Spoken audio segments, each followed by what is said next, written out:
ரொம்ப ஈஸியாகவும் ஒரு சிம்பிளான ஒரு எக்கு குஸ்கா தாங்க பண்ண போகிறோம். குக்கர் வச்சுக்கோங்க. அந்த குக்கரில் எண்ணெய் ஊற்றிட்டு அதுக்கப்புறம் வந்து பட்டையும் பிரிஞ்சி இலை மட்டும் போட்டுக்கோங்க.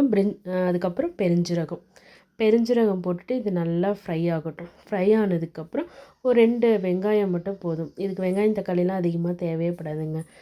நான் சொல்கிற மாதிரி செய்யுங்க. 5 நிமிஷம் 10 நிமிஷத்துலேயே செஞ்சிடலாம். இதுக்கு அரைக்க வேண்டிய பேஸ்ட் வந்து தேங்காய், தக்காளி, அப்புறம் இஞ்சி, பூண்டு, அதுக்கப்புறம் புதினா, கொத்தமல்லி, பச்சை மிளகாய் நான் சேர்க்கலைங்க. உங்களுக்கு விருப்பம் வேணும்னா நீங்கள் சேர்த்துக்கோங்க. எங்கள் பிள்ளைங்கள்லாம் பச்சை மிளகாய் சாப்பிட மாட்டாங்க. அப்புறம் முந்திரி இதெல்லாம் போட்டு ஒரு பேஸ்ட் மாதிரி ரெடி பண்ணிக்கோங்க. இந்த பேஸ்ட் எடுத்துகிட்டு வந்து இந்த வணக்கினதோடு சேர்த்து ஆட் பண்ணிக்கோங்க. இது நல்லா எண்ணெய் பிரிஞ்சு வர மாதிரி வணக்கிக்கோங்க. ஒரு 5 நிமிஷம் வணக்கினா போதும். எண்ணெய் பிரிஞ்சு வந்துருச்சுங்களா?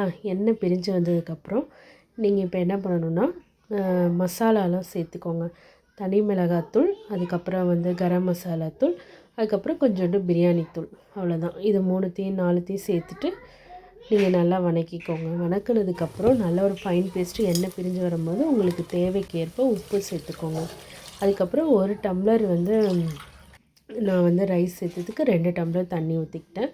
என்னோடய ரைஸ் என்னென்னு பார்த்தீங்கன்னா ஜீரக சம்பாவில் 2ஆக உடச்சிருக்கும் அந்த ரைஸ் தான் நான் போட்டிருக்கேன். அந்த ரைஸ் போட்டதுனால நல்லாயிருக்குங்க ஃப்ளேவர். முழு அரிசியை விட இந்த கட் பண்ணி வர அரிசி வந்து ஃப்ளேவர் நல்லாயிருக்கும் குஸ்காவுக்கு. அவ்வளோதாங்க. குக்கர் லாஸ்ட்டாக இதோட ஹீரோ என்ன பார்த்திங்கன்னா முட்டை தாங்க. முட்டையை உடச்சி ஊற்றி அப்படியே நீங்கள் குக்கர் மூடிடணும். சூப்பராக இருக்குங்க இந்த குஸ்கா. நீங்கள் ஒரு தடவை ட்ரை பண்ணி பாருங்கள். இது என்னோடய ஸ்டைலில் எப்படிங்கிறது கமெண்ட்ஸில் சொல்லுங்கள். எங்கள் வீட்டில் இருக்கவங்க எல்லாருமே சாப்பிட்டுட்டு ரொம்ப நல்லாயிருக்குன்னு சொல்லியிருந்தாங்க. ஹோட்டல் ஸ்டைலில் எப்படி சிக்கன் மட்டன் போடாமல் இருந்தால் எப்படி இருக்கும் அந்த மாதிரி ஒரு ஸ்டைலில் இருந்துச்சுங்க பிரியாணி சொல்லலாம், குஸ்காவும் சொல்லலாம். இந்த வீடியோ பிடிச்சிருந்துச்சுன்னா லைக் பண்ணுங்கள். தேங்க்யூ.